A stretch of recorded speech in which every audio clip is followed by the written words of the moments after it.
Okay, so Coyote Woman goes here. I have an animal Reiki practitioner certificate, something related to learning Tai Chi, and there's let's see, we've got reflexology and a different type of energy healing, Atana method back here. So this is my workout space. I do readings here for book launches, and I work out. It's just my basement in a corner, but it's nice and quiet, and it's a walkout basement, so I still have a nice view.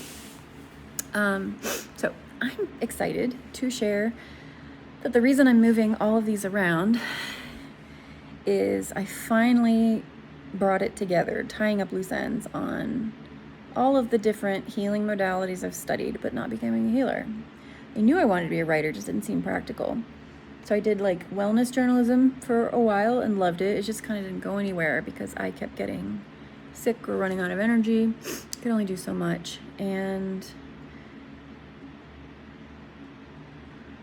it kind of feels like my subconscious has chased me into these circumstances because I ended up really lucky, like with a Airbnb that's near the beach and a writing career and being able to stay home and learning Tai Chi and energy healing and all kinds of cool stuff. So I've spent 3 to 3.5 decades trying to figure out a mysterious health condition, mysterious stuff that turned out to be trauma from being raised in a narcissistic family with very covert, abusive, manipulative people. And then when I got out of that, which is a while ago, over 10 years, 10 to 15 years. Yeah, awesome, good for me. When I finally got away from some very stressful, bad, hopeless family situations, I had a very long healing road. I had a very long path to figuring out what was wrong with my health. Didn't figure it out till my kid was diagnosed at like 9, that it was genetic and ran in the family, completely different type of category of things to deal with. So it's been a rough few years piecing that all together in the middle of a health crisis that demanded it for myself and for my kid. But we're doing great now. And just, it's almost like you reform your habits when you come out of something that serious health-wise, because you just get used to being home, being in the hospital all the time, not being able to eat normally, whatever, and then you got to change it back in order to live a more normal life. So I've been slowly adding foods back. I could barely eat anything for a couple years because of a stomach gallbladder thing. And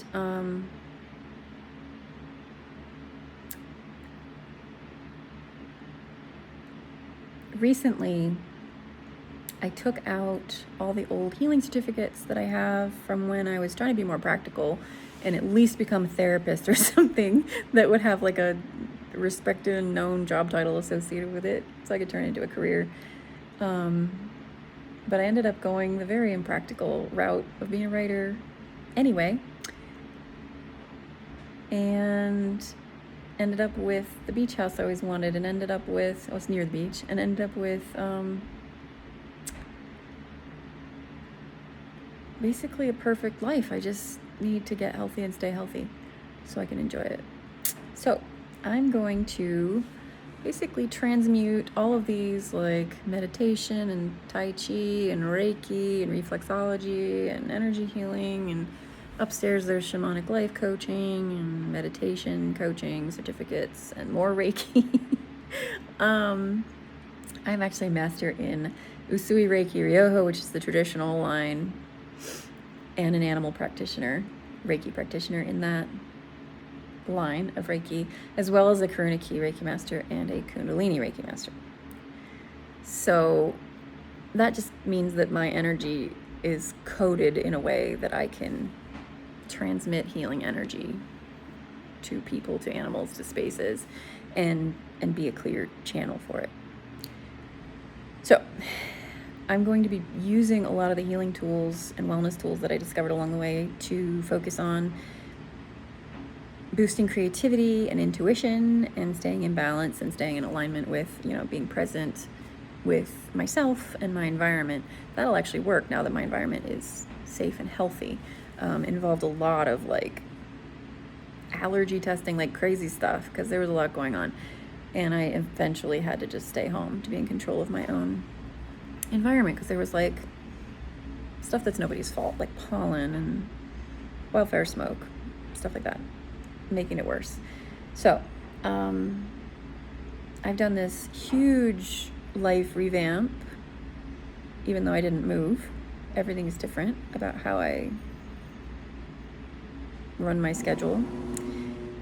And now I'm taking what I've learned along the way and turning it into like creative prompt journal for you, and taking you with me to Lake Michigan, to beaches around here, and just relaxing. You know, it doesn't have to be about fixing problems. I'm just going to take you along with me in my existence in the solution. So you may not be going the same way, that's fine. Most of what I've been through is so complicated I can never explain it, even to people I've known for years. They still either eventually think this is too woo-woo, or you're taking this too literally, which I'm really not at this point. It just probably looks that way. Again, misunderstanding story symbols is one of the reasons I wanted to become a writer, because people in different cultures and spiritual traditions almost always misunderstand each other's symbols and each other's processes, because, for example, in the Bible, a snake is representative of the devil. Well, in Hinduism and yoga, it's representative of enlightenment. So that makes for some confusing conversations, right? That stuff. I never really found a way to overcome that barrier of communication of my weird experience of life. I know it's weird. I'm a multi-near-death survivor. I've spent half my life out of body from trauma. Very weird perspective. Fortunately, it's healthy, but it's still confusing and hard for people to be like, you did what? Why? You know? So that's all going into the stories and the creative prompts for sharing my happily ever after, relaxing in nature and writing poetry and fantasy fiction, stuff like that with you.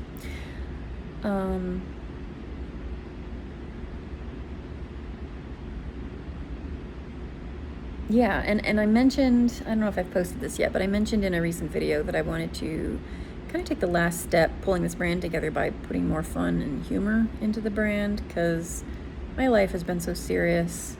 It was very difficult to find time to enjoy it.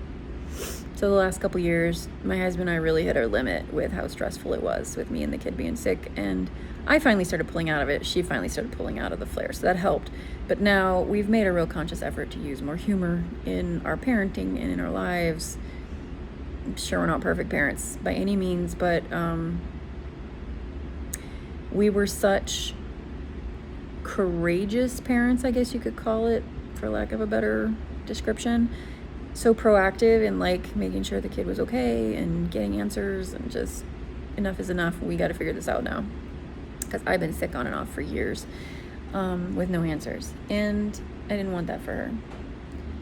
And it really destroys relationships, because you just don't have time to see anybody or do anything fun. So my last step is making sure that the way I use these creative prompts is fun for you, for me, for everybody. And making sure that, I guess, you know how spirituality turns into sort of an ego battle where people try to prove that they're more mature than everybody else? It's just a way that humans are. We've all kind of gone in and out of those phases, I think, in ourselves, or we've seen other people do it. But I'm trying to avoid that by cutting through the spirituality, cutting through any religious context, and just making the process that worked for me, the meditative process or whatever, the creative prompt that worked for me, into a process where you don't have to know exactly how it works in order for it to work, and you don't have to know exactly where it came from. I just needed that for my own peace of mind, because legit raised by crazy people, I had a lot of work to do to make sure I wasn't going to grow up to be crazy. or just a religious nut or whatever. So it made me look kind of flaky. I kind of am kind of flaky. Like I'll join some group and then bounce back out and be like, oh, let me join this parallel group, let me whatever. On the surface, it must have looked pointless and chaotic, but and anxious. But it really, really produced some cool results for, at least for my well-being. So I'd like to pass that on to you. And I think I'm going to do it in a combination of prompts that are like text overlaid on nature videos that are relaxing on social media, because that kind of brings you into the, almost like a guided meditation way of bringing you into the mood of relaxation. And you can take it wherever you want from there creatively. And then I'm going to combine that with more long-form written content that explains a little bit about where this came from. But I'm trying not to focus too much on that, and I hope you don't need it as much as I did, because I don't want to say it wasted time. It was my life's work. I'm not established in one particular tradition as some grandmaster poobah, because that wasn't the point. It was sort of an ego trap. Would have been practical, yes, but practical has never worked out very well for me. So we're going to go impractical, and I'm going to rest in the exercise that I learned actually in church, believe it or not, but mostly I've heard of this from chiropractors and Tai Chi people. If you feel like you're just pushing forward, and you've kind of lost the plot on like, why am I doing this? Where am I going? Like, you don't feel like you're kind of in alignment with knowing I'm in the right place at the right time. This feels amazing. Life is flowing through me. If you're not feeling that way because you've just been like working really hard toward a goal, it actually helps to physically step back just one step, but it's really a mental move, and kind of settle back into, when did I last feel, let me catch up with myself. Like, let me just sit back for a second and kind of like leaning on your heels and resting for a second and saying, where I lost the plot, where's the thread? Like, what was the theme of like why I'm doing this? Because if you can find that, you can do anything, I think. I often work that way creatively, where if I have some new process that's working well for me on energy work, I will turn it into a creative exercise. If I need to do what they call the light body exercise, I believe in Druidry, at least Obog calls it that, which is similar to microcosmic orbit Qigong in Tai Chi, where you're pulling like a solar or ethereal current of energy, and then you're also pulling an earthy current up through your body and kind of mixing them in a way that balances your organ systems, your nervous system, stuff like that. It's just good energetic hygiene. But I know it's confusing when I say energy, because what does that mean? What is qi? It's a perennial debate. What I mean when I say that is more or less you are visualizing allowing energy to come into you in an acknowledgement that you are being nourished by your environment, because you are, like, by the air you breathe. You're not on the earth, you're actually inside the atmosphere, you're in the biosphere of the earth and part of a system. So you can trust, at least for the next few minutes, that like there's going to be oxygen to breathe, there's food to eat, whatever. I think what's going on with qi and with channeling energy like Reiki, or doing those light body exercise, or they call it bone marrow washing, or microcosmic orbit Qigong in Tai Chi, you're mixing up and down energies in an earthly context, kind of mixing them or balancing them in your different organ systems or nervous system connections through your body, and then releasing pathogenic tension, toxins, stuff like that. Now, it's kind of like acupuncture, where it sounds very woo-woo, but really qi is like the functional communication of energy flowing through your nervous system, through your fascia, stuff like that. So it's not a vein. It's not something you can easily map with an MRI or ultrasound, but it is something you can map functionally. Because if you do acupuncture on, you know, the liver point on your ear or your hand or whatever, it will translate into stimulating the nerves that connect from that point down to that organ. And it's just sort of like a tune-up. It's like getting your oil changed. It's just a check-in.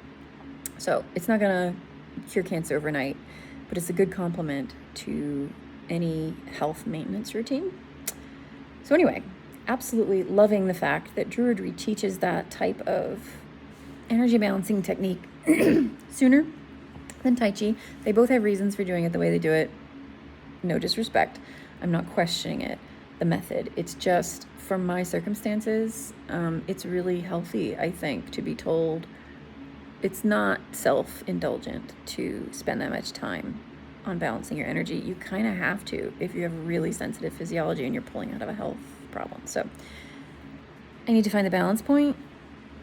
Once I get as healthy as I need to be, staying there and not losing it again, that's the challenge, because I have a condition that just does this lifelong for various reasons. Kind of like an autoimmune disease.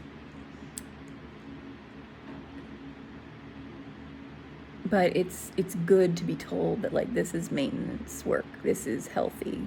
You're not obsessing and anxious and a hypochondriac or whatever it is that people think just because you've spent so much time on this. You spent this time because you had to. Like, whoever invented a solution to their problem that the rest of the world can use has to go first. Happy to find this stuff fascinating. And I'm finding, again, no disrespect, but I'm finding that the parallels between Druidry, energy work, and Tai Chi are pretty clear, pretty wonderful. They're both beneficial. But Druidry has a certain quality of joy to it in enjoying the beauty of nature or the beauty of energy, the beauty of physics, to be perfectly honest. I'm sure everybody's getting their own thing out of it, but I think a lot of people do really understand that on some level in Druidry, and it's nice because it's super important to me. And if I get through everything I've been through, almost died a few dozen times, almost didn't figure out what was wrong with me health-wise, trauma-wise, if I can get through all of that, then it must help somebody else out there, because I didn't survive because I'm better than everybody else or braver than everybody else. I survived because I knew to love myself enough that I could be my own best friend to get me out of any bad situation and not give up on myself. Though I almost did a couple times because I got so sick I felt like I was just dragging everybody down with me and ruining everything, which is a phase we have to work through.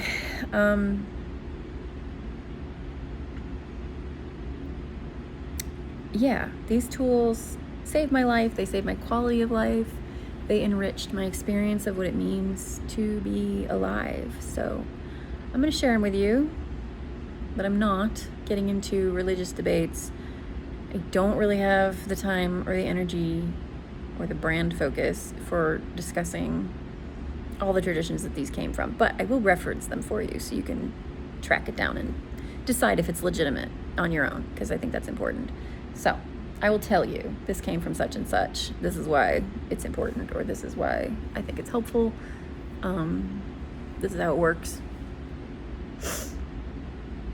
But I don't think of myself as a priest per se. I don't think of myself as a teacher or a healer as much as I see myself as an intuitive, creative, an artist who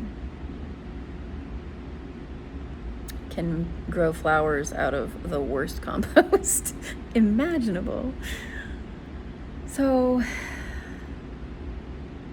I want to incorporate more fun as well. So I won't be focusing as much on religious or spiritual focus of any of this stuff as I will like bringing that joy that I found in Druidry to, you know, if we're going to go hug a tree or if we're going to go have a conversation with a blade of grass, it's not going to speak in English to you. It's going to translate energy in your mind in a certain way that sounds like language to you, but that means it's not so serious. It's not that deep. I mean, it is that deep. You will fall through the microcosm and then pop back out in the macrocosm and be like, what? The universe has no bottom. It's just patterns all the way down. Yes, it is. But that can be beautiful as much as it is disorienting. So I'm going to run you through that stuff without, hopefully, the seriousness and ego battles that come with the spirituality side. And just trust that whatever level of maturity you're bringing to this, it's enough for what you're going to do with this stuff. So I will also give you a few caveats along the way. There are some things I cannot or will not teach because it isn't safe if you don't have years of training and years of proving character before you can handle certain amounts of power, I guess. It's all sort of a self-correcting system, karma, isn't it? But it's important to me to be responsible about not empowering people who are not ready for certain types of work. So that would be the final caveat, I guess, for now. If you have any sort of mental health issues that make you emotionally unstable, I wouldn't recommend this work to start. I would recommend some sort of therapy, probably trauma therapy, but that's just what I know, so you decide. And I would recommend having some sort of basic sense of spiritual awareness of the universe. You're welcome to come along with if you're agnostic or atheistic, because I kind of am at this point. It's not that I see it as a deity. I see that as a symbol too for consciousness and energy, just because we're human. We need to tell ourselves stories in a personified way in order to understand them. So God or energy or life force or chi or Reiki, whatever you want to call it, is it's very real. But you have to understand like an either lived experience of understanding what that means, and or you have to be able to understand an energetic basis of physics. So string theory, field theory, stuff like that. Quantum entanglement. Quantum's a great place to start, but it's not the final answer on the theory of everything, which I think probably is going to come from string theory mixed with something in the future that kind of fills in the gaps on why does everything seem like it's connected? Why does everything seem to be matter at our level of existence, like it's solid, and then if you look down far enough under a microscope, it's energy? What's up with that? So I spent my whole life studying that question, and I actually got some answers, and they are incredible. But if I've studied this for a third of a century, my impatience with people catching up would be a bit of an issue. So I'm not going to teach you everything. I'm not going to turn it into some new religion or anything. I'm going to turn it into art. So you are welcome to join me.